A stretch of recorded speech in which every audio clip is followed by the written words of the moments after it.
Good morning, all of you. Today we will discuss about some practicals.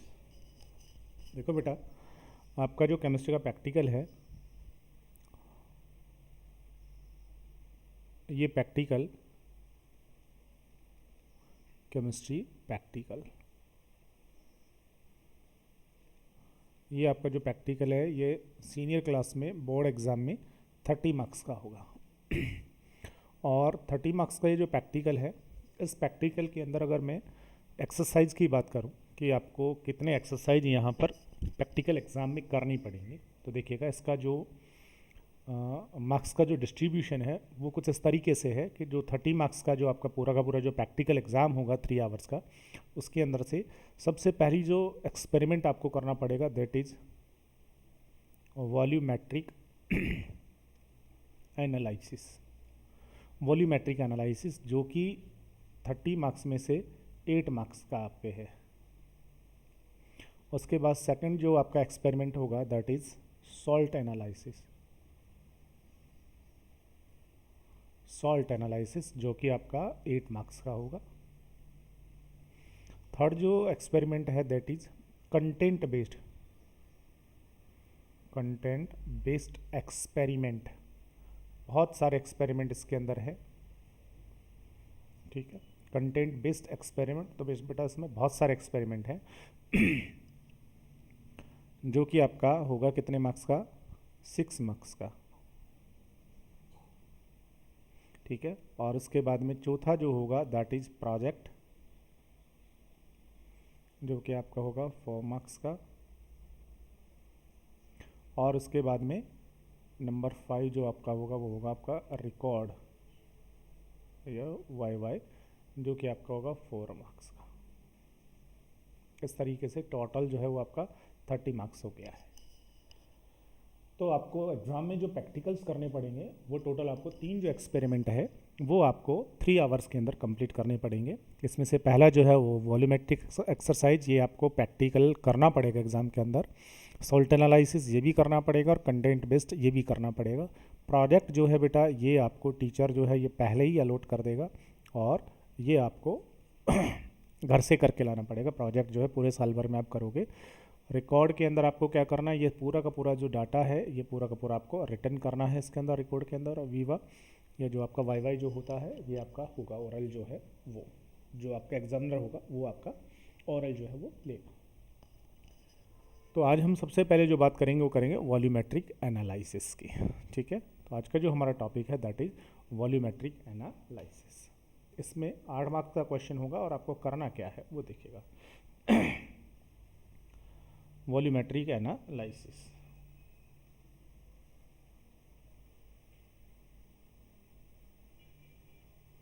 Volumetric analysis. अब एक चीज़ सीधा सीधा सा आप समझ गए हो, वॉल्यूमेट्रिक का मतलब सीधा सा क्या हो गया, वॉल्यूम पर हो गया है। इसका मतलब वॉल्यूम से अगर आप कोई चीज़ डिसाइड करो that is volumetric analysis. Volumetric analysis में भी जो एक्सपेरिमेंट आपको यहाँ से करना है, याद रखना है, जो एक्सरसाइज या जो एक्सपेरिमेंट आप यहाँ से करोगे वो एक्सपेरिमेंट आपको करना है टाइट्रेशन। वॉल्यूमेट्रिक एनालिसिस में भी जो एक्सपेरिमेंट आपको करना है वो करना है आपको टाइट्रेशन आपको करना है। तो जो टाइट्रेशन वाला जो एक्सपेरिमेंट है ये आपके 8 मार्क्स का होगा, टाइट्रेशन। अब सबसे पहले तो आपको टाइट्रेशन जो है इस टाइट्रेशन को समझना है कि टाइट्रेशन क्या होती है। टाइट्रेशन को समझने के लिए देखिएगा, अगर मैं आपको एक एग्जांपल दूं, देखिएगा मान लीजिए मैंने क्या किया, सोडियम हाइड्रोक्साइड लिया NaOH। समझें कि टाइट्रेशन होता क्या है, वॉल्यूमेट्रिक एनालिसिस हम इसे क्यों कह रहे हैं, ठीक है। मान लीजिए मैंने आपको एक कंपाउंड दिया या लिया NaOH। NaOH केमिस्ट्री के लैब के अंदर मिलता है, ठीक है, बॉटल्स में, ठीक है। ये लीजिए NaOH। यहाँ से मैंने NaOH को निकाला, मान लीजिए मैंने NaOH का 10 ग्राम निकाला। 10 ग्राम निकालने के बाद मैंने इसको 1 लीटर के अंदर डिजोल्व कर लिया। ये लीजिए ये हो गया 10 ग्राम पर लीटर।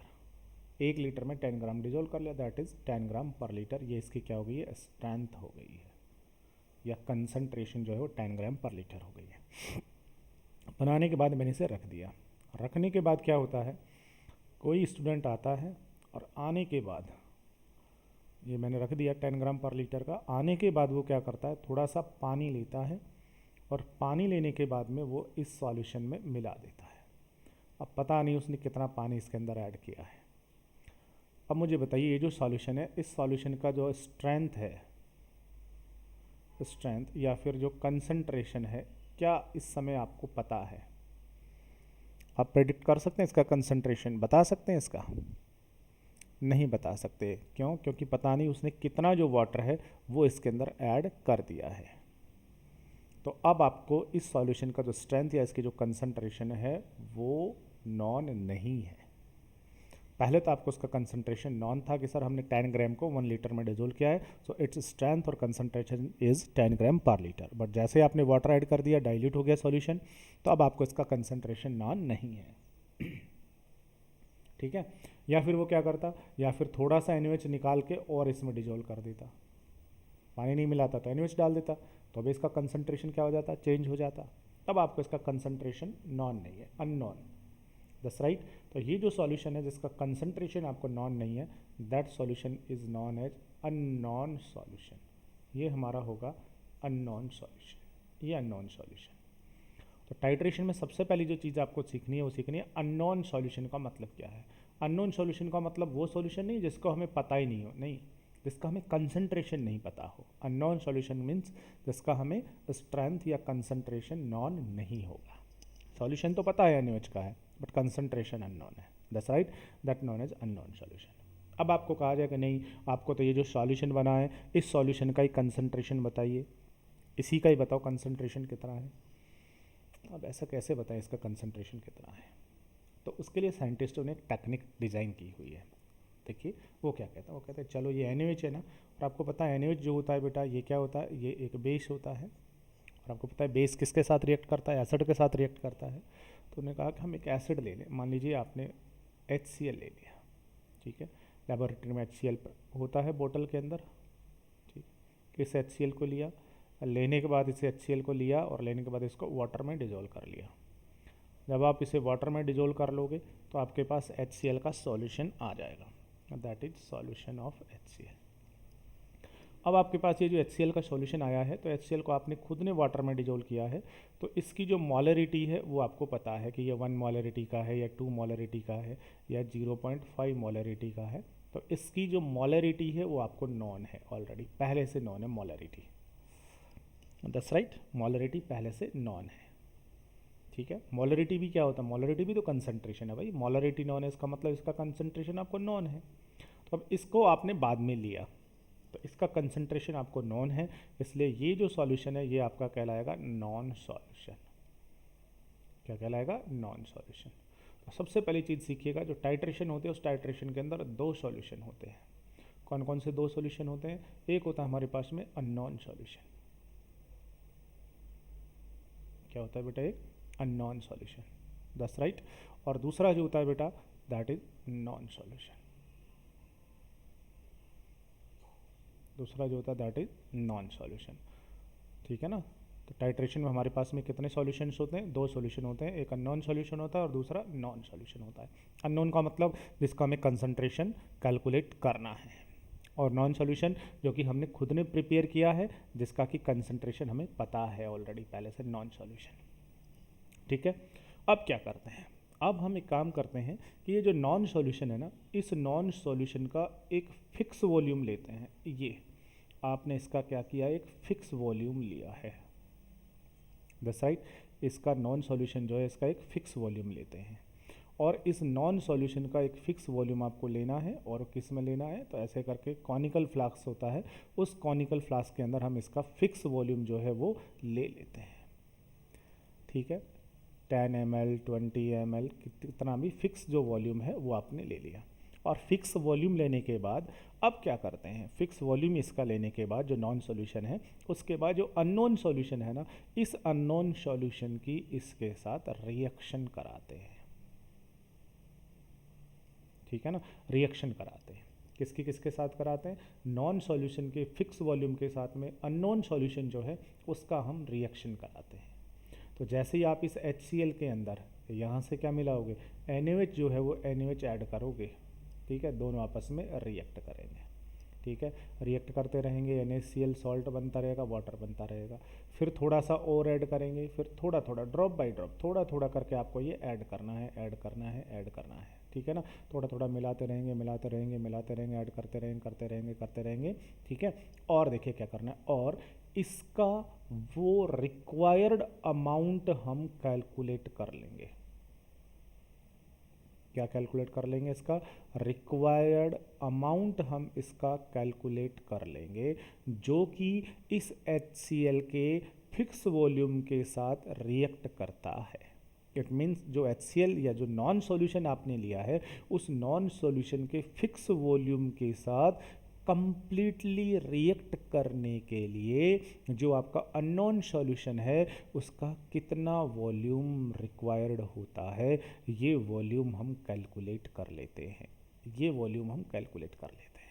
दैट्स राइट, इसका आपने फिक्स वॉल्यूम लिया हुआ है, इसे मैं V1 कह दूं, और फिर इस फिक्स वॉल्यूम को कंप्लीटली रिएक्ट करने के लिए या कंप्लीटली न्यूट्रलाइज करने के लिए इसका कितना वॉल्यूम रिक्वायर्ड होगा, वो वॉल्यूम हम क्या कर लेते हैं, फाइंड आउट कर लेते हैं, कैलकुलेट कर लेते हैं।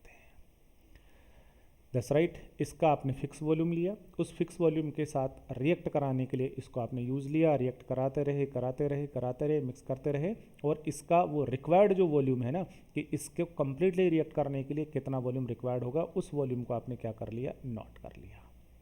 अब ये जो आपका रिक्वायर्ड वॉल्यूम आ गया है, इस रिक्वायर्ड वॉल्यूम और जो आपने इसका फिक्स वॉल्यूम लिया था वो वॉल्यूम, इनकी हेल्प से हम कैलकुलेशन करेंगे, और कैलकुलेशन करने के बाद में कैलकुलेशन करेंगे, और कैलकुलेशन करने के बाद में हम ये बता देंगे कि जो आपका अननोन सॉल्यूशन जो आपका है, इस अननोन सॉल्यूशन की कंसंट्रेशन कितनी है। दैट्स राइट, वॉल्यूम की हेल्प से हम क्या करेंगे, दोनों का कैलकुलेशन करेंगे। वॉल्यूम कौन कौन सा, जो आपका नॉन सॉल्यूशन है उसका जो फिक्स वॉल्यूम आपने लिया हुआ है, और जो अननोन सॉल्यूशन है उस अननोन सॉल्यूशन का how much volume is required for completely react with that volume of non solution, ठीक है। उस वॉल्यूम का और उस वॉल्यूम दोनों की हेल्प से हम कैलकुलेशन करेंगे, और कैलकुलेशन करने के बाद में हम ये पता लगा देंगे कि जो आपका अननोन सॉल्यूशन है उसका स्ट्रेंथ या उसका कंसंट्रेशन कितना है। ये लीजिए, that complete experiment is known as titration.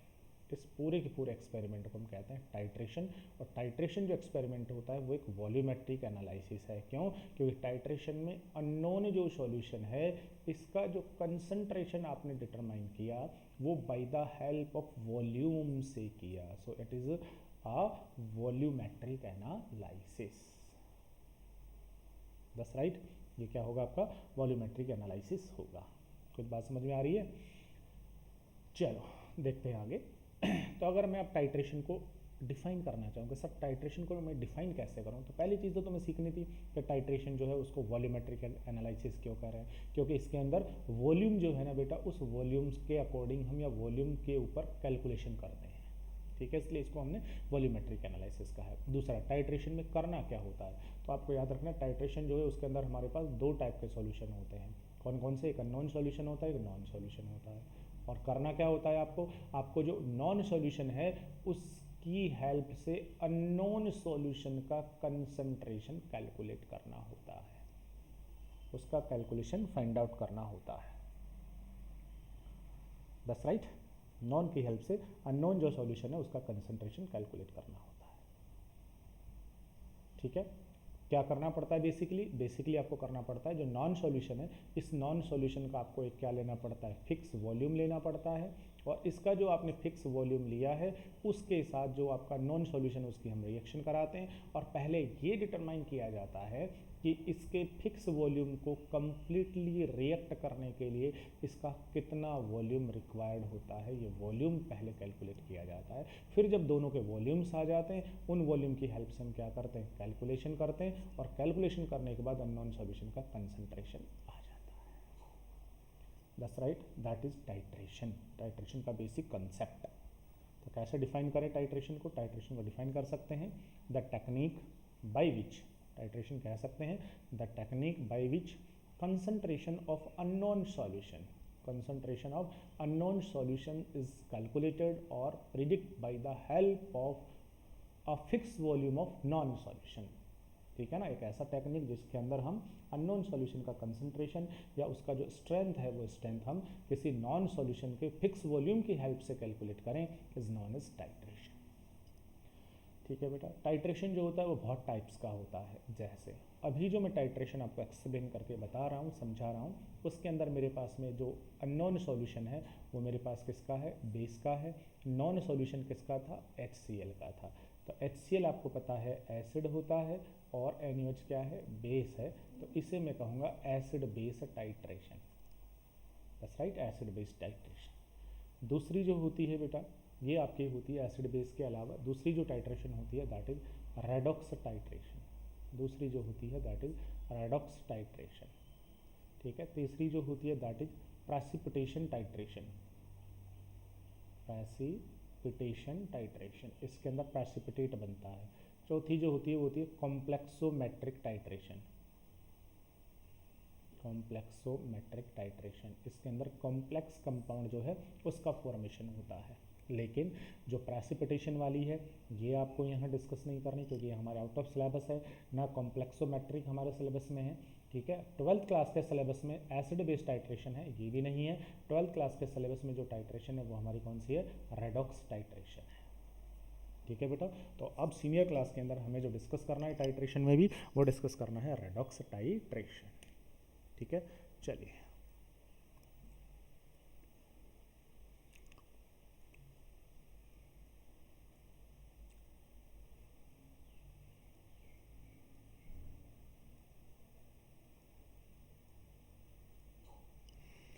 Twelfth class में भी हमें जो डिस्कस करना है वो करना है रेडॉक्स टाइट्रेशन।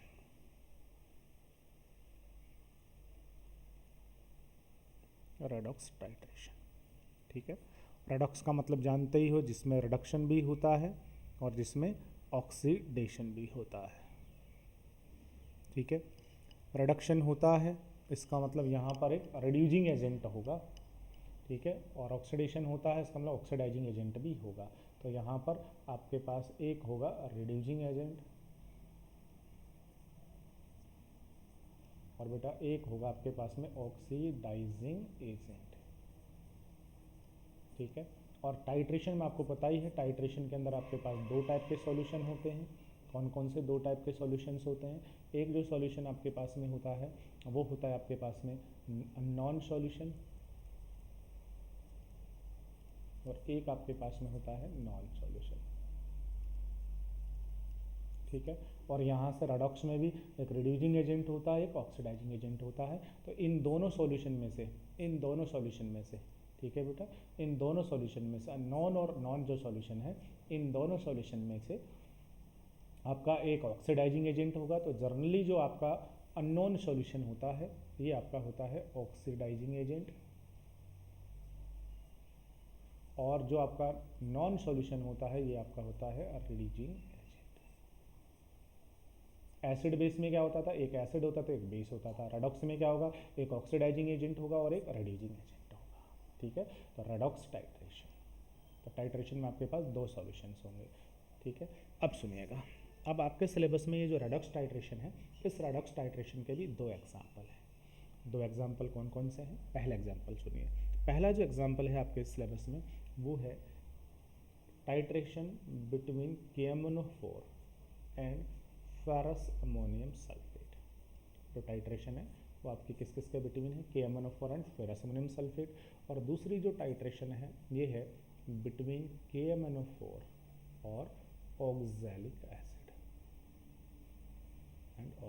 एसिड के बिटवीन। ठीक है, KMnO4 एंड ऑक्सैलिक एसिड दोनों के बिटवीन टाइट्रेशन। तो दो तरीके की टाइट्रेशन आपके सिलेबस में है, दोनों के दोनों रेडॉक्स टाइट्रेशन है। इसमें एक रिड्यूसिंग एजेंट है, एक ऑक्सीडाइजिंग एजेंट है, एक नॉन सॉल्यूशन होगा, एक नॉन सॉल्यूशन होगा। ठीक है, तो जर्नली प्रैक्टिकल में जो टाइट्रेशन आपको कराई जाती है वो ये कराई जाती है, दैट्स राइट। और एग्जाम में भी तो एग्जामिनर आता है वो ये वाली जो टाइट्रेशन है इसे ही चेक करता है, पूछता है, दैट्स राइट। चलिएगा, तो अब हम जो डिस्कस करेंगे वो टाइट्रेशन, और टाइट्रेशन में भी जो KMnO4 versus ferrous ammonium sulphate वाली जो टाइट्रेशन है अब हम इससे डिस्कस करते हैं। देखिएगा, इसके अंदर आपको क्या कहेगा इसके बहुत सारे क्वेश्चंस हो सकते हैं। इसके अंदर आपको क्या कहेगा, इसके अंदर आपको कहेगा कि आपको कोई KMnO4 का एक सॉल्यूशन दिया हुआ है। KMnO4 आप जानते हैं पोटेशियम परमैंगनेट, ठीक है, DF ब्लॉक वाले चैप्टर में डिस्कस भी किया है KMnO4 को। तो KMnO4 आपके पास में होगा। KMnO4 आपने लिया और लेने के बाद उसको वाटर में डिजोल्व कर दिया, डिजोल्व करने के बाद इसका सॉल्यूशन बन गया। अब आपको पता ही है कि KMnO4 जो होता है बेटा, ये KMnO4 प्योर नहीं होता। क्यों? क्योंकि KMnO4 के अंदर बहुत थोड़ी सी इम्प्योरिटी किसकी होती है, MnO2 जो है उसकी इम्प्योरिटी होती है। क्या होती है? उसकी इम्प्योरिटी होती है।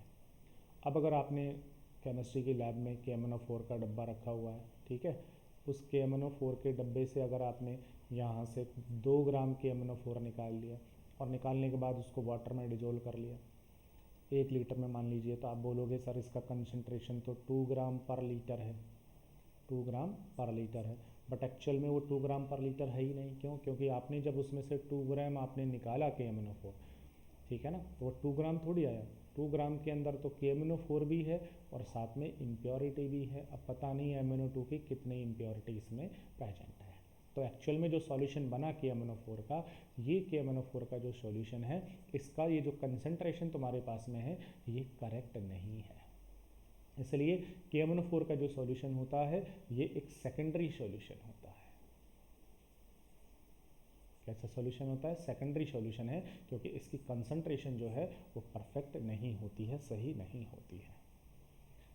इसलिए क्वेश्चन में क्या कहेगा, क्वेश्चन में यही कहेगा कि आपको KMnO4 का एक सॉल्यूशन दिया गया है, दे दिया KMnO4 का सॉल्यूशन। अब बोलेगा कि जो KMnO4 का सॉल्यूशन आपको दिया हुआ है, इस सॉल्यूशन की स्ट्रेंथ बता दीजिए कितनी है, स्ट्रेंथ बता दीजिए, या KMnO4 का जो सॉल्यूशन है उसकी मोलरिटी बता दीजिए, या फिर उसकी परसेंटेज प्योरिटी बता दीजिए।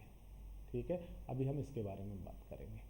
तो KMnO4 आप लोगे, KMnO4 को वाटर में डिजोल्व करोगे, डिजोल्व करने के बाद उसका सॉल्यूशन बन जाएगा, बन गया। बट उसका जो सॉल्यूशन बना है, उस सॉल्यूशन की कंसंट्रेशन वेल नोन नहीं होती। क्यों? क्योंकि KMnO4 प्योर नहीं आता, उसमें इम्प्योरिटी होती है।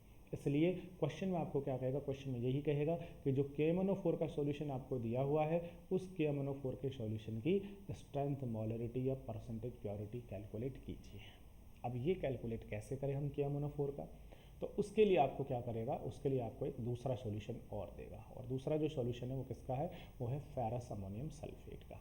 तो दूसरा जो सॉल्यूशन है वो होता है फेरस अमोनियम सल्फेट का, या इसे हम क्या कहते हैं, इसे हम कहते हैं मोहर्स सॉल्ट। क्या कहते हैं बेटा इसको, इसको हम कहते हैं मोहर्स सॉल्ट। ठीक है, फेरस अमोनियम सल्फेट। एक्चुअल में फेरस अमोनियम सल्फेट जो होता है बेटा, एक डबल सॉल्ट होता है। फेरस अमोनियम सल्फेट जो होता है बेटा, एक डबल सॉल्ट होता है। ठीक है, डबल सॉल्ट कैसे, तो देखिएगा डबल सॉल्ट इस तरीके से कि इसके अंदर फेरस सल्फेट होता है FeSO4, और अमोनियम सल्फेट होता है NH4 का whole 2SO4। Ferrous sulphate, ammonium sulphate, dot क्या होता है, dot 10H2O, I think 10H2O ही होता है। ठीक है ना, ये होता है आपके पास में ferrous ammonium sulphate, that is ferrous ammonium sulphate.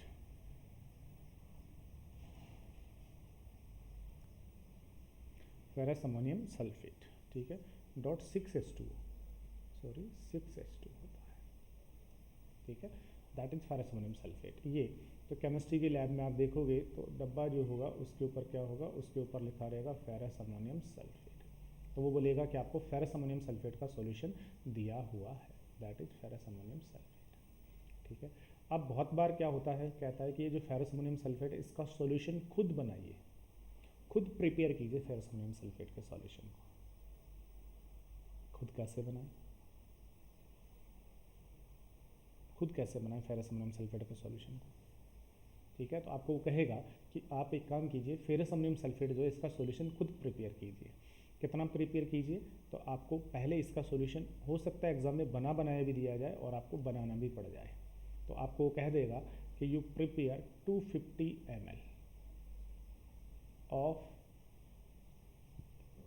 250 ml of 1/10 molarity FAS solution. आप पहले क्या कीजिए, to prepare 250 ml of 1/10 molarity FAS solution. आप क्या करिए, 250 ml फेरस अमोनियम सल्फेट का सॉल्यूशन बनाइए 1/10 मोलरिटी का। ठीक है, तो ये सॉल्यूशन आपको पहले बनाना भी पड़ सकता है। ठीक है, और नहीं भी बनाना पड़े तो आपको सीखना पड़ेगा कि फेरस अमोनियम सल्फेट का जो सॉल्यूशन है वो किस तरीके से प्रिपेयर किया जाता है, इसके पीछे क्या कॉन्सेप्ट लगता है। That's right. देखिएगा, तो जो फेरस अमोनियम सल्फेट का आपके पास में जो कंटेनर है उससे आपको फेरस अमोनियम सल्फेट लेना है। ठीक है, लेने के बाद इसको डिजोल्व करना है, सॉल्यूशन बनाना है। कितना बनाना है? 250 ml बनाना है, बट किस मोलरिटी का बनाना है? 1/10 मोलरिटी का बनाना है। 1/10 का बनाना है, 250 बनाना है, तो ये यहाँ से कितना लिया जाए, इसकी कितनी अमाउंट हम यहाँ पर लें। ठीक है, कितनी अमाउंट को लेकर के हम यहाँ डिजॉल्व करें ताकि सॉल्यूशन 250 ml बने। तो देखिएगा क्या करना है। तो पहले हम क्या करेंगे, पहले ये जो फेरस अमोनियम सल्फेट है ना, इस फेरस अमोनियम सल्फेट का रिक्वायर्ड अमाउंट कैलकुलेट करेंगे। कैसे कैलकुलेट करेंगे वो सुनिएगा। सुनो बेटा, आपको 250 ml सॉल्यूशन बनाना है, 1/10 मोलरिटी का बनाना है, तो फिर फेरस अमोनियम सल्फेट इस कंटेनर से कितना निकालोगे, वो अमाउंट कितना होगा। तो पहले आप इस अमाउंट का कैलकुलेशन करोगे। तो पहले आपको कैलकुलेशन करना है यहाँ पर, calculation for required amount of ferrous ammonium sulphate. Ferrous ammonium sulphate का सॉल्यूशन बनाना है ना, उस सॉल्यूशन को बनाने के लिए कितनी अमाउंट रिक्वायर्ड होगी उसका कैलकुलेशन आपको करना है। ठीक है, कैसे कैलकुलेशन करेंगे तो देखिएगा, आपको सॉल्यूशन बनाना है 250 ml, 1/10 मोलरिटी का बनाना है। तो एक बार मोलरिटी का फॉर्मूला ही लगा दो बेटा। मोलरिटी क्या होती है? मोलरिटी इज इक्वल टू याद कीजिएगा, WB होता था अपॉन क्या होता था? NB होता था, इंटू 1000 होता था, इंटू क्या होता था? VmL। ये लीजिए, हो गया। अब देखो ये क्या है, ये होता है अमाउंट ऑफ सॉल्यूट। सोल्यूट का कितना अमाउंट, यहाँ से फेरस अमोनियम सल्फेट आप कितना लोगे और लेने के बाद इसको डिजोल्व करोगे 250 ml में, तो इसका आपको ये अमाउंट ही तो कैलकुलेट करना है, कितना अमाउंट होगा। That WB what is amount of solute, that is molar mass of solute, that is solution का वॉल्यूम, दैट इज मोलरिटी। आपको कौन कौन सी चीज़ नॉन है बेटा? मोलरिटी आपको दी हुई है भाई 1/10 इज इक्वल टू अमाउंट जो है ये आपको कैलकुलेट करना है। मोलर मास किसका चाहिए? पूरे के पूरे फेरस अमोनियम सल्फेट का चाहिए। फेरस अमोनियम सल्फेट का मोलर मास सीधा याद रख लीजिए 392 होता है, इंटू में वॉल्यूम कितना सॉल्यूशन बनाना है आपको 250 ml। ठीक है, इंटू 1000, ये लीजिए। अब इस पूरे को कैलकुलेट कर लीजिएगा। कैलकुलेट करेंगे कितना आ जाएगा, यहाँ से इसको डिवाइड करोगे कितना आ जाएगा? 4 आ जाएगा। ठीक है, उसको ऊपर ले जाओ, उसको उधर ले जाओ, तो बताओ क्या आ जाएगा आपके पास? 392 इज क्रॉस मल्टीप्लाई कर दिया ना, तो 392 उधर चला गया। 392 इज इक्वल टू क्या आ गया? WB into 4 into 10। 4 इंटू 10 करोगे 40 हो जाएगा, तो WB इज इक्वल टू आ जाएगा 392 डिवाइडेड बाई 40। ये लीजिए, 40 का उसमें डिवाइड लगा दो। ठीक है, 4 का जब उसमें डिवाइड लगाओ कितना आ जाएगा? इज इक्वल टू आ जाएगा आपके पास में 9 आ जाएगा, और उसके बाद फिर उसमें डिवाइड लगाओगे कितना आ जाएगा? 9 3 32, ये लो 98 आ गया। ठीक है, और पॉइंट लगा दोगे 98 ग्राम। ये लो, तो अगर आपको 1/10 बनाना है तो आपको क्या करना पड़ेगा? तो देखो, अगर आप यहाँ से फेरस अमोनियम सल्फेट का 250 ml सॉल्यूशन बनाना चाहते हो, ठीक है, ऑफ 1/10 मोलरिटी का, तो आपको यहाँ से जो रिक्वायर्ड अमाउंट होगा किसका? फेरस अमोनियम सल्फेट का होगा 9.8 ग्राम। ये आपको कैलकुलेट करना पड़ेगा। That's right. ये लीजिए, इसको कैलकुलेट कर लिया। अब कैलकुलेट करने के बाद अब ये सॉल्यूशन हम बनाएं कैसे, ये बहुत इंपॉर्टेंट है। सॉल्यूशन बनाना किस तरीके से आपको, ठीक है, तो इसे हम समझते हैं कि कैसे हमें सॉल्यूशन को प्रिपेयर करना है। तो देखिएगा, सबसे पहले आपको क्या करना है, सबसे पहले वो जो कंटेनर आपके पास में है फेरस अमोनियम सल्फेट का, अभी तो आपने कैलकुलेशन की है, फेरस अमोनियम सल्फेट का जो कंटेनर है इससे आपको क्या करना है? फेरस अमोनियम सल्फेट आपको लेना है, और फेरस अमोनियम सल्फेट लेना है कितना? 9.8 ग्राम। लेने के बाद क्या करना है? एक बीकर लेना है। ठीक है, सीख लीजिएगा, क्योंकि वाई में ये क्वेश्चन पूछे जाते हैं कि how can you prepare the solution of ferrous ammonium sulphate, what precaution to क्या क्या प्रिकॉशंस जो है वो आपने रखी है और किसके पीछे कौन सा कॉन्सेप्ट जो है वो आपने यहाँ पर लगाया है, ये सारी चीज़ें जो है आपको समझ में आनी चाहिए। तो 9.8 ग्राम आपको फेरस अमोनियम सल्फेट लेना है, वो आपने वेट कर लिया। लेने के बाद इसको यहाँ पर डालेंगे और डालने के बाद इसको वाटर की मिनिमम अमाउंट में डिजोल्व करना है। याद रखेंगे, dissolve in minimum amount of water. Water की मिनिमम अमाउंट में से क्या करना है, डिजोल्व करना है। जैसे ही मिनिमम अमाउंट में डिजोल्व होगा, डिजोल्व होने के बाद में अब आपको यहाँ पर ऐड करना है कंसंट्रेट H2SO4। ठीक है, कंसंट्रेट H2SO4 इसमें मिलाना है। दो क्वेश्चन बनेंगे कि सर पहली बात तो कंसंट्रेट H2SO4 हम यहाँ पर ऐड करेंगे इसको वाटर की मिनिमम अमाउंट में डिजोल्व करने के बाद। पहला क्वेश्चन होगा सर हमने कंसंट्रेट सल्फ्यूरिक एसिड क्यों मिलाया, और दूसरा सर कितना मिलाया। तो पहले क्वेश्चन का आंसर दे रहा हूँ, क्यों मिलाया। देखिएगा यहाँ पर जो सॉल्यूशन आपने बनाया वो बनाया फेरस अमोनियम सल्फेट का, दैट्स राइट। और फेरस अमोनियम सल्फेट में कौन सा आयन प्रेजेंट होते हैं, फेरस आयन प्रेजेंट होते हैं। और फेरस जो आयन है वो कहाँ चले गए हैं, फेरस जो आयन है वो चले गए हैं वाटर के अंदर, वाटर में डिजोल्व किया मिनिमम अमाउंट में। ठीक है, अगर आपने यहाँ सल्फ्यूरिक एसिड ऐड नहीं किया तो क्या होगा, तो जो वाटर है ये वाटर भी एक ऑक्सीडाइजिंग एजेंट होता है। क्या होता है, ये भी ऑक्सीडाइजिंग एजेंट होता है। और अगर आपने इस वाटर को नहीं रोका तो ये यहाँ जो फेरस आयन होते हैं इन फेरस आयनों को फेरिक आयनों में ऑक्सीडाइज कर देता है। तो फेरस आयन ऑटोमेटिकली पहले से ही फेरिक आयनों में ऑक्सीडाइज हो जाएंगे। ठीक है, तो फिर आगे जो आप टाइट्रेशन करवाना चाह रहे हो, जो आप KMnO4 का कंसंट्रेशन नोट करना चाह रहे हो, वो काम यहीं पर ही होने लग जाएगा, ऑक्सीडेशन यहीं कंप्लीट हो जाएगा। तो इसलिए हम क्या करते हैं, कंसंट्रेट सल्फ्यूरिक एसिड डालते हैं। सल्फ्यूरिक एसिड जो होता है बेटा H2SO4, इसकी वाटर के साथ एफिनिटी बहुत ज़्यादा होती है। ऐसा हम कहाँ पर पढ़ेंगे, पी ब्लॉक वाले चैप्टर में पढ़ेंगे। वाटर एफिनिटी बहुत ज़्यादा होती है तो ये वाटर को अपने साथ अटैच कर लेता है, जिससे वाटर जो है ना वो फेरस आयनों को फेरिक आयनों में ऑक्सीडाइज नहीं करवा पाएगा। इसलिए हमें यहाँ पर सल्फ्यूरिक एसिड ऐड करना है। दूसरी चीज़, कितना ऐड करना है, जब तक ये सॉल्यूशन क्लियर नहीं हो जाए, बिकम आ क्लियर सॉल्यूशन। इतना मिलाना है जितना कि, या जब तक कि सॉल्यूशन पूरा का पूरा एकदम क्लियर सॉल्यूशन नहीं बन जाए, इतना सल्फ्यूरिक एसिड हम इसमें ऐड करेंगे। कर दिया। उसके बाद फिर क्या करना है, फिर ये जो पूरा का पूरा जो सॉल्यूशन है, इस सॉल्यूशन को हम एक जो राउंड बॉटम फ्लास्क होता है उस राउंड बॉटम फ्लास्क के अंदर डालेंगे। ठीक है, और उसके अंदर बेटा उसकी नैक होती है और यहाँ पर एक लाइन होती है। ये पूरा का पूरा जो है ये 250 ml का होता है। ये पूरा का पूरा जो सॉल्यूशन है ये सॉल्यूशन इसमें इंसर्ट कर देंगे। फिर इसमें थोड़ा सा वाटर ऐड करना है, इसको वॉश करके भी इसमें ऐड कर देंगे। और फिर इसमें क्या करना है, फिर आपको इसके अंदर बाहर से वाटर मिलाना है और वाटर इतना ऐड कीजिए ताकि वॉल्यूम जो है वो यहाँ तक हो जाए, 250 ml तक हो जाए। इस तरीके से ये जो आपके पास सॉल्यूशन बन गया है, ये आपके पास 250 ml सॉल्यूशन बना है बाई 1/10 मोलरिटी का ऑफ फेरस अमोनियम सल्फेट का। इस तरीके से आप फेरस अमोनियम सल्फेट का सॉल्यूशन प्रिपेयर कर लेंगे। तो फेरस अमोनियम सल्फेट का सॉल्यूशन आपको बनाना आना चाहिए। क्वेश्चन में वो बोलेगा कि आप इतना सॉल्यूशन बनाइए, इतने कंसंट्रेशन का बनाइए। तो इस तरीके से हम पहले तो उसका रिक्वायर्ड अमाउंट कैलकुलेट कर लेंगे और रिक्वायर्ड अमाउंट कैलकुलेट करने के बाद उस अमाउंट को लेकर के पहले वाटर की मिनिमम अमाउंट में डिजोल्व करना है। मिनिमम अमाउंट में डिजोल्व करने के बाद उसमें कंसंट्रेट सल्फ्यूरिक एसिड ऐड करना है। क्यों ऐड करना है, क्योंकि नहीं ऐड करोगे तो वाटर फेरस आयनों को फेरिक में क्या कर देगा, ऑक्सीडाइज कर देगा। ठीक है, तो आगे की टाइट्रेशन यहीं पर ही खत्म हो जाएगी फिर तो। ठीक है, अभी समझेंगे कैसे खत्म हो जाएगी। दूसरा, कितना ऐड करना है, जब तक कि आपका ये जो सॉल्यूशन है वो एकदम क्लियर नहीं बन जाए तब तक आपको ऐड करना है। और उसके बाद उसको राउंड बॉटम फ्लास्क में डाल देंगे और उसके बाद उसके अंदर वाटर ऐड करके टोटल वॉल्यूम 250 ml कर लेंगे।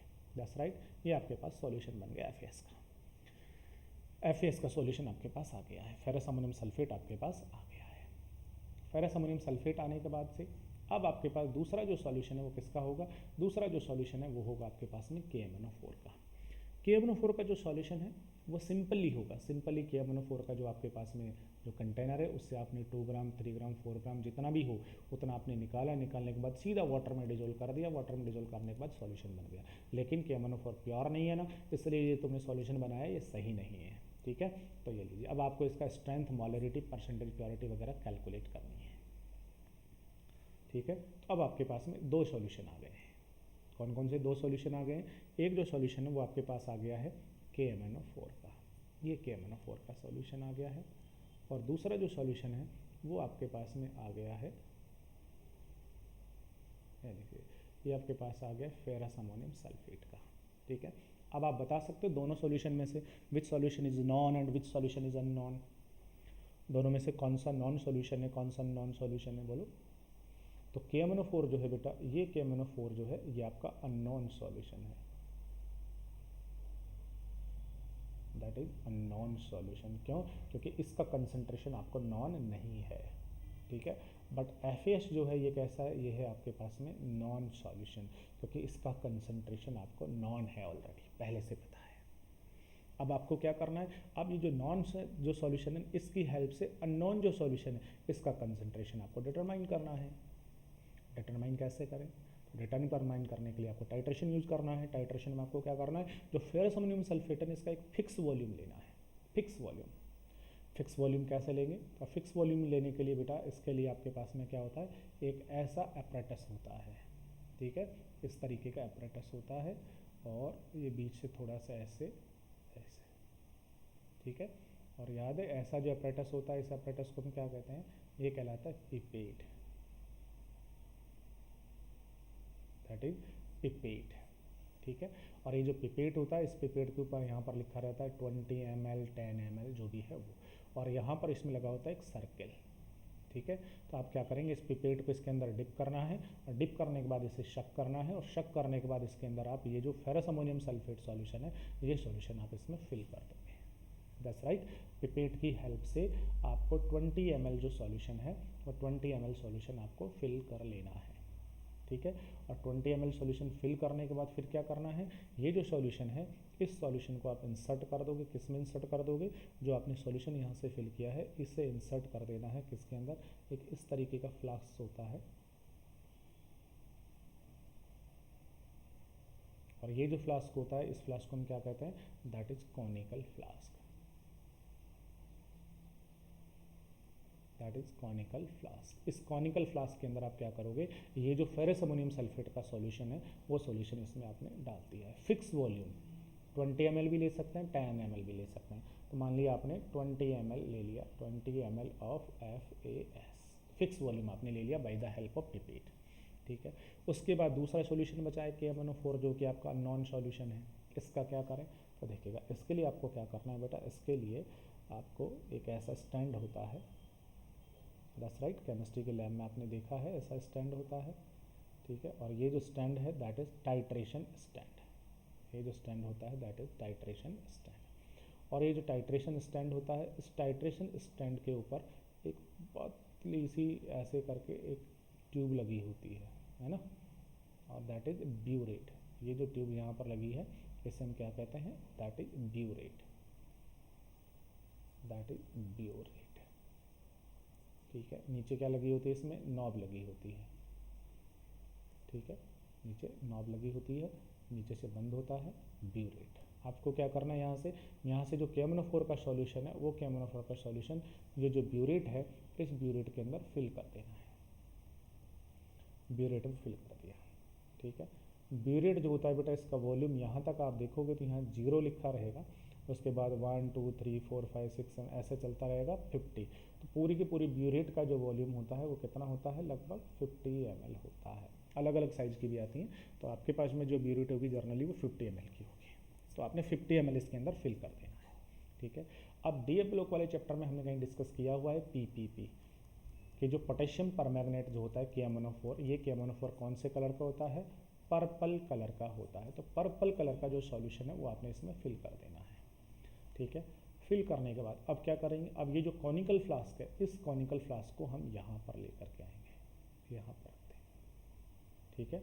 और यहाँ पर रखने के बाद इसमें क्या करेंगे, नॉब को ओपन करेंगे तो जो KMnO4 का सॉल्यूशन है, उस KMnO4 की सॉल्यूशन जो है, उस सॉल्यूशन की जो एक ड्रॉप है वो एक ड्रॉप जा कर के यहाँ गिरेगी। अब KMnO4 कौन से कलर का है? पर्पल कलर का है, तो जो ड्रॉप है वो यहाँ जाके गिरेगी तो वो भी कौन से कलर की होगी? पर्पल कलर की होगी। बट वो पर्पल कलर की नहीं रहेगी, उसका कलर डिसअपियर हो जाएगा। कलर कैसा हो जाएगा? डिसअपियर हो जाएगा।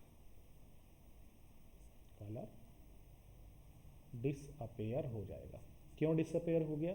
इसका मतलब है कि जो आपने KMnO4 ऊपर से ऐड किया है, उस KMnO4 ने यहाँ पर जो फेरस अमोनियम सल्फेट आपका बैठा हुआ है, उस फेरस अमोनियम सल्फेट के साथ रिएक्ट कर लिया। तो जो आपने KMnO4 ऊपर से ऐड किया, उस KMnO4 ने यहाँ जो फेरस अमोनियम सल्फेट यहाँ पर बैठा हुआ है, ferrous ammonium sulphate FeSO4 dot NH4 का होल 2SO4 डॉट 6H2O इसका। और देखिएगा जब आपने यहाँ पर शुरू में जब फेरस अमोनियम सल्फेट का सॉल्यूशन बनाया था तो उस समय इसमें सल्फ्यूरिक एसिड ऐड किया था, तो यहाँ मीडियम कैसा है? Acidic H2SO4। तो एसिडिक मीडियम के अंदर जो KMnO4 है, ये KMnO4 यहाँ से जो आपका फेरस अमोनियम सल्फेट होता है, देखिएगा इसमें अमोनियम सल्फेट का कुछ भी नहीं होता, वाटर का कुछ भी नहीं होता। जो आपके पास में फेरस सल्फेट है, उस फेरस सल्फेट में कौन सा आयन प्रेजेंट होते हैं? फेरस आयन प्रेजेंट होते हैं। ये KMnO4 इन फेरस आयनों को ऑक्सीडाइज कर देता है। किस में ऑक्सीडाइज कर देता है? फेरिक आयन में ऑक्सीडाइज कर देता है। और खुद क्या हो जाता है? खुद KMnO4 जो होता है ये रिड्यूज हो जाता है, खुद का रिडक्शन कर लेगा और इसको Fe+2 को Fe+3 में ऑक्सीडाइज कर देगा। तो जैसे आपने एक ड्रॉप डाला, एक ड्रॉप डालते ही क्या होगा? इसका जो पर्पल कलर है डिसअपियर हो गया। इसका मतलब हुआ कि यहाँ से जो KMnO4 आया, उस KMnO4 ने FeS को ऑक्सीडाइज कर दिया। फिर आप क्या करेंगे? अगेन एक और ड्रॉप ऐड करेंगे, फिर से यही काम होगा, फिर और ड्रॉप ऐड करेंगे, फिर और ड्रॉप ऐड करेंगे, करते रहेंगे। KMnO4 का जो पर्पल कलर है वो क्या होता जाएगा? डिसअपियर होता रहेगा, होता रहेगा, होता रहेगा, होता रहेगा, रिएक्शन होती रहेगी। बट जैसे ही रिएक्शन कंप्लीट होगी, जैसे ही रिएक्शन कंप्लीट होगी, कंप्लीट होने के बाद जैसे ही आप यहाँ से KMnO4 का एक एक्स्ट्रा ड्रॉप ऐड करोगे, जैसे ही एक्स्ट्रा ड्रॉप ऐड करोगे, अब रिएक्शन कंप्लीट हो चुकी है, तो अब KMnO4 जो है वो किसी यूज ही नहीं आएगा। और KMnO4 जब यूज नहीं होगा तो KMnO4 यहाँ पर ऐसे ही विदाउट यूज या विदाउट कंज्यूम यहाँ पर प्रेजेंट रहेगा, जिससे ये जो पूरा का पूरा जो सॉल्यूशन है, ये पूरा का पूरा सॉल्यूशन कैसा हो जाएगा? एकदम लाइट पिंक हो जाएगा। पर्पल कलर का था, लेकिन पूरे सॉल्यूशन के अंदर जैसे एक ड्रॉप ऐड होगी, जिसने कि अनरिएक्ट किया है, वो कैसा हो जाएगा? पूरा सॉल्यूशन लाइट पिंक हो जाएगा।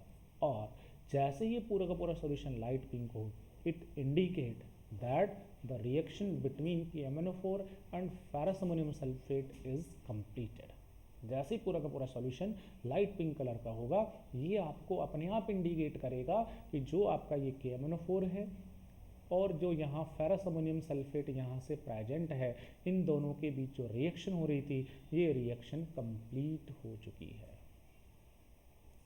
ठीक है, कंप्लीट हो गई है। अब क्या करना है? अब देखिएगा जब आप ड्रॉप बाय ड्रॉप यहाँ से इसको आउट करते रहोगे, तो ये जो है आपका लेवल, ये धीरे धीरे कहाँ आता रहेगा? डाउन आता रहेगा, डाउन आता रहेगा, डाउन आता रहेगा। और जहाँ रिएक्शन कंप्लीट हो जाए वहाँ पर नॉब को स्टॉप करके, और ये जो वॉल्यूम यूज्ड हो गया है, इस यूज्ड वॉल्यूम को आप नोट कर लोगे कि ये कितना यूज्ड हुआ। 18.5 ml यूज हुआ है, या 20 हुआ है, या 23 ml यूज हुआ है। तो जितना भी वॉल्यूम ये यूज्ड हो गया ना यहाँ से यहाँ तक, इस वॉल्यूम को आप नोट कर लोगे। That's right. उसके बाद फिर ये जो आपका कॉनिकल फ्लास्क है, इसमें जो सॉल्यूशन भरा हुआ था, इसे वॉश कर देंगे। वॉश करने के बाद अगेन आपको क्या करना है? फिर पिपेट की हेल्प से 20 ml इसमें ऐड करना है, इसको दोबारा से फिल कर दीजिएगा। फिर से आपको यही रिपीट करना है। और आप ये कैलकुलेट कर लेंगे, क्या कैलकुलेट कर लेंगे? कि हमने फेरस अमोनियम जो सल्फेट था, इसका हमने 20 ml सॉल्यूशन हमने लिया है by the help of pipette in conical flask. और इसके 20 ml सॉल्यूशन को कंप्लीटली रिएक्ट करने के लिए KMnO4 का कितना सॉल्यूशन रिक्वायर्ड है, हम ये रिक्वायर्ड जो वॉल्यूम होगा, ये वॉल्यूम हम डिटरमाइन कर लेंगे। ठीक है, 18.5, 19, जितना भी रिक्वायर्ड वॉल्यूम है, ये वॉल्यूम हम यहाँ से कैलकुलेट कर लेंगे। इस तरीके से हमारे पास दो टाइप के वॉल्यूम आ जाएंगे। कौन कौन से दो वॉल्यूम आ जाएंगे? एक तो taken volume of ferrous ammonium sulphate, that represented by V1, and second is required volume of KMnO4 that represented by V2. बस राइट, दोनों के हमारे पास वॉल्यूम आ गए हैं। अब इन दोनों के जो वॉल्यूम्स आए हैं, इन दोनों के वॉल्यूम्स की हेल्प से हम क्या करेंगे, कैलकुलेशन करेंगे, और कैलकुलेशन करने के बाद में ये पता लगा देंगे कि जो आपका KMnO4 का सॉल्यूशन था उसका स्ट्रेंथ, उसका कंसंट्रेशन, उसकी परसेंटेज प्योरिटी कितनी है। It can be calculated by the help of these volumes. That's right, that complete experiment is known as titration। और ये जो टाइट्रेशन है, ये टाइट्रेशन किसके बिटवीन है बेटा, ये जो टाइट्रेशन था, ये टाइट्रेशन हमने डिस्कस किया है between KMnO4 and ferrous ammonium sulphate. ये जो टाइट्रेशन हमने डिस्कस किया है ये किसके बिटवीन किया है, between KMnO4 and ferrous ammonium sulphate. ठीक है, एक बार मैं पूरा का पूरा रिकैप करा दूँ आपको, तो देखिएगा हम केमिस्ट्री के प्रैक्टिकल की बात कर रहे थे, उसमें हमने कहा कि प्रैक्टिकल 30 मार्क्स का होगा, जिसके अंदर आपको मेजर 3 एक्सरसाइज करनी है। फर्स्ट इज वॉल्यूमेट्रिक एनालिसिस जो कि 8 मार्क्स की होगी। वॉल्यूमेट्रिक एनालिसिस के अंदर हम वॉल्यूम यूज करेंगे, और इसमें जो एक्सपेरिमेंट हमें करना है वो टाइट्रेशन यूज करना है। टाइट्रेशन के अंदर 2 टाइप के सॉल्यूशन होते हैं, one is unknown solution and second is non solution. Titration में क्या करना होता है, जो अननोन सॉल्यूशन है, जो नॉन सॉल्यूशन है, उस नॉन सॉल्यूशन का एक फिक्स वॉल्यूम, नॉन जो सॉल्यूशन है उसका, इसके बाद कैलकुलेट कर लेंगे। उसके बाद आपके जो सिलेबस है उसके अंदर जो टाइट्रेशन है वो रेडॉक्स टाइट्रेशन है। रेडॉक्स टाइट्रेशन के अंदर जो 2 सॉल्यूशन आपको दिए जाएंगे, और दोनों सॉल्यूशन कौन से होंगे, एक ऑक्सीडाइजिंग एजेंट होगा और एक रिड्यूसिंग एजेंट होगा। That's right. और उसमें भी जो टाइट्रेशन है वो 2 टाइप की है आपके सिलेबस में, रेडॉक्स में भी, एक KMnO4 versus ferrous ammonium sulphate की, और दूसरी जो है वो है आपके KMnO4 वर्सेस ऑक्जेलिक एसिड की। तो अभी जो हम डिस्कस कर रहे हैं बेटा, वो डिस्कस कर रहे थे KMnO4 and ferrous ammonium sulphate की। ये वाली जो है ये डिस्कस अभी नहीं कर रहे थे ये। तो इसके अंदर KMnO4 का सॉल्यूशन होगा, तो KMnO4 का जो सॉल्यूशन है वो आपको अननोन दिया जाएगा, ठीक है, क्योंकि ये प्योर नहीं होता इसलिए। और फेरस अमोनियम सल्फेट का जो सॉल्यूशन है ये जर्नली आपको प्रिपेयर करना पड़ सकता है, या आपको प्रिपेयर करना आना चाहिए, ठीक है ना। तो फेरस अमोनियम सल्फेट जिसे मोहर सॉल्ट हम कहते हैं, फॉर्मूला आपको पता है ये होता है। अब उसमें आपको कहेगा कि 250 ml सॉल्यूशन बनाइएगा 1/10 मोलरिटी का, तो आप इसका सॉल्यूशन कैसे बनाएंगे, तो वो मैंने आपको पहले आपको इसकी अमाउंट जो है, रिक्वायर्ड अमाउंट वो कैलकुलेट करनी है। रिक्वायर्ड अमाउंट कैलकुलेट करने के बाद उसके अमाउंट को लेना है, लेने के बाद पहले उसको वाटर के मिनिमम अमाउंट में डिजोल्व करना है। मिनिमम अमाउंट में डिजोल्व करने के बाद उसके अंदर सल्फ्यूरिक एसिड ऐड करना है, ठीक है।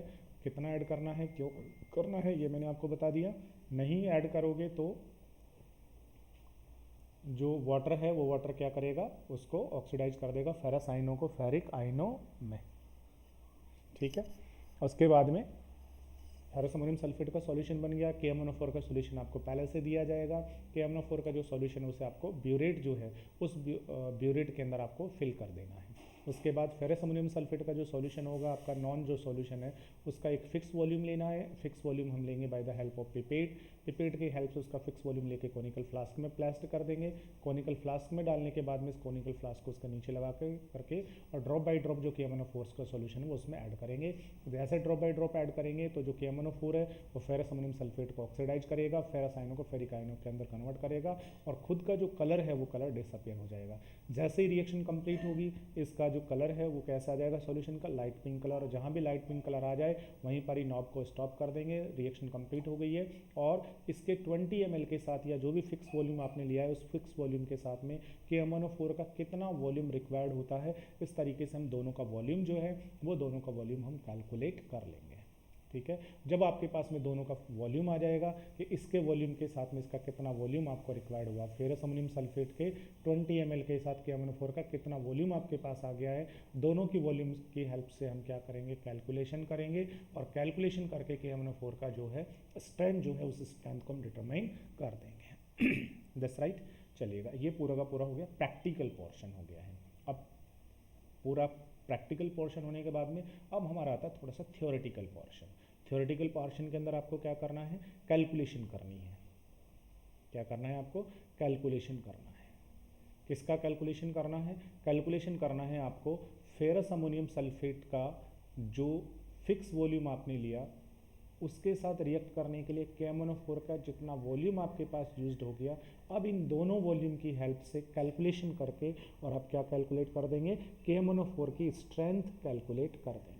ठीक है, अब कैसे करेंगे कैलकुलेशन, तो थोड़ा सा बेटा हम कैलकुलेशन जो है उस कैलकुलेशन को समझ लेते हैं, थोड़ा सा कैलकुलेशन को समझ लेते हैं। ठीक है, चलिए थोड़ा सा हम कैलकुलेशन को समझते हैं। देखिएगा कैलकुलेशन, देखिएगा आपके पास में सॉल्यूशन कितने हैं, दो। कौन कौन से, एक है आपके पास में KMnO4 का सॉल्यूशन और दूसरा जो था वो आता आपके पास में फेरस अमोनियम सल्फेट का सॉल्यूशन। फेरस अमोनियम सल्फेट का आपके पास नॉन सॉल्यूशन था। KMnO4 जो है आपके पास में ये अननोन सॉल्यूशन है, अननोन सॉल्यूशन है। ठीक है, फेरस अमोनियम सल्फेट जो था इसका आपने एक फिक्स वॉल्यूम लिया था, कितना लिया था, 20 ml। ये जो फिक्स वॉल्यूम है उसे मैं क्या कह दूँ, V1 कह दूँ। That's right. KMnO4 का रिक्वायर्ड वॉल्यूम जो था इसके 20 के साथ रिएक्ट करने के लिए, वो रिक्वायर्ड वॉल्यूम आपने कैलकुलेट कर लिया, दैट इज मान लीजिए इतना है या कुछ और भी हो सकता है, जो भी आपका आएगा वो। ठीक है, अब आपको कैलकुलेशन करना है। कैलकुलेशन कैसे करेंगे और किस तरीके से हम इसका कंसंट्रेशन जो है वो कंसंट्रेशन डिटरमाइन करेंगे। That's right. देखिएगा कैलकुलेशन करने का सबसे पहला पॉइंट हम यहाँ पर लिखेंगे, टाइट्रेशन बिटवीन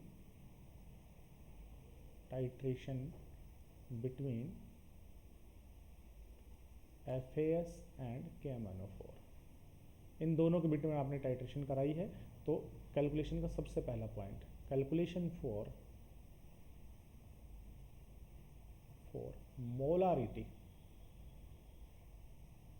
ऑफ KMnO4। जो KMnO4 का सॉल्यूशन है, इस KMnO4 के सॉल्यूशन की मोलरिटी कैलकुलेट करेंगे। जो KMnO4 का सॉल्यूशन है ना, इस KMnO4 के सॉल्यूशन की मोलरिटी कैलकुलेट कर देंगे।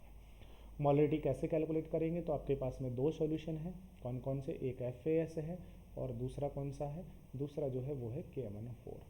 अब आपको KMnO4 का जो सॉल्यूशन है उसकी मोलरिटी कैलकुलेट करनी है। तो मोलरिटी कैसे कैलकुलेट करेंगे, तो आप कहेंगे फ्रॉम मोलरिटी इक्वेशन। अब ये जो मोलरिटी इक्वेशन है ना, ये इक्वेशन मैंने सॉल्यूशन वाले चैप्टर में पढ़ाई है। उसमें हमने कहा है कि जब दो सॉल्यूशन आपस में रिएक्ट करते हैं तो वो एक इक्वेशन को फॉलो करते हैं, और वो जो मोलरिटी इक्वेशन होती है वो होती है M1V1 upon N1 is equal to होता है M2V2 अपॉन N2। ये दोनों के दोनों सॉल्यूशन इस इक्वेशन को फॉलो करेंगे। That's right. यहाँ से 1 जो मैंने सबस्क्रिप्ट लगाई है वो FAS के लिए है, और जो 2 जो सबस्क्रिप्ट मैंने लगाई है वो KMnO4 के लिए है। अब यहाँ से ये M1V1 ये क्या चीज़ है, देखिएगा यहाँ से अगर मैं आपको कहूँ कि यहाँ से बेटा M1 क्या है, हेयर, यहाँ से M1 जो है, ये M1 है आपका जो फेरस अमोनियम सल्फेट आपने लिया है, उस फेरस अमोनियम सल्फेट की molarity of ferrous ammonium sulphate. V1 क्या है, that is volume of ferrous ammonium sulphate. N1 क्या है, that is number of moles of ferrous ammonium sulphate. That's right. M1 is molarity of ferrous ammonium sulphate. Ferrous ammonium sulphate की molarity ये question में खुद आपको दी जाएगी, ठीक है ना, that is given in question. और क्वेश्चन में आपको कहा गया था कि आप क्या करेंगे, 1/10 मोलारिटी का सॉल्यूशन बनाइए। That's right, 1/10 molarity. तो M1 जो है, ये M1 जो है ये आपके पास में 1/10। That's right. V1 जो है that is volume of ferrous ammonium sulphate. Ferrous ammonium sulphate का कितना volume, it taken by pipette. That's right. और पिपेट से हमने इसका कितना वॉल्यूम लिया है, 20 ml वॉल्यूम लिया है। That's right. N1 is the number of moles of ferrous ammonium sulphate. ये आपको कहाँ से पता लगेगा, number of moles of ferrous ammonium sulphate, तो बेटा ये जो number of moles of ferrous ammonium sulphate है ये आपको पता लगेगा इन दोनों के बिटवीन बैलेंस इक्वेशन से। जब KMnO4 और फेरस अमोनियम सल्फेट एक दूसरे के साथ रिएक्ट करेंगे ना, तो KMnO4 जो होता है बेटा उसके 2 moles and ferrous ammonium sulphate के 10 जो मोल्स हैं react with each other. That's right. तो इनके नंबर ऑफ मोल्स जो हैं it decided by balanced equation between them. That's right. चलिएगा, तो फेरस अमोनियम सल्फेट के जो नंबर ऑफ मोल्स यहाँ पर यूज होने वाले हैं that 10, number of moles of ferrous ammonium sulphate is equal to 10। उसके बाद में बेटा यहाँ से देखिएगा M2 V2 and N2. Two subscript is used for KMnO4. M2 is molarity of KMnO4. That's right. V2 is volume of KMnO4 and N2 is moles of KMnO4. That's right. Molarity of KMnO4, that is a non unit and we want to find out them. ठीक है बेटा, ये हमें calculate करनी है M2. V2 क्या है? Volume of KMnO4. KMnO4 का कितना वॉल्यूम यूज्ड हुआ, कंज्यूम्ड वॉल्यूम ऑफ KMnO4, ये आपकी रीडिंग हो जाएगी जो भी आपके पास में आई है वो. That's right. And number of moles of KMnO4 it decided by balance equation. What are the number of moles used in balance equation of KMnO4 is 2. That is 2. तो यहाँ से देखिएगा आपके पास में सारी की सारी वैल्यूज है, ये भी. बस आपको यहाँ से क्या फाइंड आउट करना है? M2. तो अब इस इक्वेशन को थोड़ा सा अरेंज कर लीजिए और M2 जो है उस M2 को कैलकुलेट कर लीजिए. M2 is equal to, M2 निकालना है तो N2 को ऊपर ले जाएं, V2 को नीचे ले आएँ, तो आपके पास होगा M1 V1 N2 upon N1 V2. ले लीजिए सारी वैल्यूज़ को यहाँ से रख दीजिए. M2 is equal to M1 कितना है? M1 जो है that is 1/10 into V1 20 into N2 2 divided by N1, value of N1 is 10 into V2 18.5. ये लीजिए, इस सब को कैलकुलेट करेंगे तो आपके पास में इसकी मोलरिटी जो है वो निकल के आ जाएगी. इस तरीके से हम KMnO4 जो सॉल्यूशन है उसका मोलरिटी कैलकुलेट कर लेंगे. After this second point, calculation for. अब मोलरिटी निकलने के बाद हम इसकी स्ट्रेंथ कैलकुलेट कर सकते हैं. तो calculation for strength of KMnO4. KMnO4 जो है इसका स्ट्रेंथ हम कैलकुलेट कर लेते हैं. That's right. कैसे कैलकुलेट करेंगे स्ट्रेंथ को? तो देखिएगा, स्ट्रेंथ को कैसे कैलकुलेट करेंगे. तो स्ट्रेंथ को कैलकुलेट करने का हमारे पास फॉर्मूला है. क्या फॉर्मूला होता है स्ट्रेंथ का? स्ट्रेंथ को कैलकुलेट कर लेंगे बेटा. और स्ट्रेंथ को कैलकुलेट करने का जो फॉर्मूला है हमारे पास में वो होता है gram per litre strength is equal to होता है किसी का भी molar mass into their molarity. Molar mass into their molarity. तो किसी की भी मोलरिटी को अगर आपने उसके मोलर मास से मल्टीप्लाई कर दिया, ठीक है ना, या उल्टा लिखूँ मैं इसे, ग्राम per litre is equal to क्या होता है? इज इक्वल टू होता है molarity into their molar mass. अगर किसी की भी आपके पास में मोलरिटी आ गई है तो उसके मोलर मास से मल्टीप्लाई करें तो उसका ग्राम पर लीटर आ जाएगा. तो ग्राम पर लीटर ऑफ KMnO4 का gram per litre is equal to their molarity. Molarity कितनी आ गई है उसकी? M2, जो यहाँ से निकलेगा that is molarity into molar mass. और आपको याद रखना है molar mass of KMnO4, molar mass of KMnO4 is 158 ग्राम पर मोल. तो इसको 158 से हम मल्टीप्लाई कर देंगे तो आपके पास में जो भी है वो निकल के आ जाएगा ग्राम पर लीटर में. यही इसकी क्या होगी? स्ट्रेंथ होगी.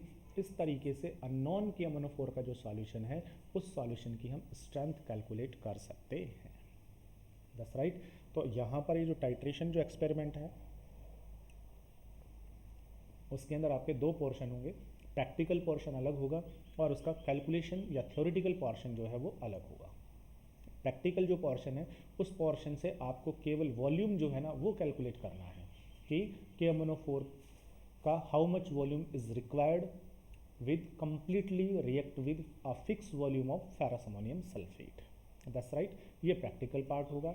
जब आपके पास वॉल्यूम्स आ जाएंगे उन वॉल्यूम की हेल्प से आप कैलकुलेशन कर देंगे और इस तरीके से कैलकुलेशन करके पहले आप KMnO4 का मोलरिटी फाइंड आउट करेंगे और after this we can calculate the strength of KMnO4.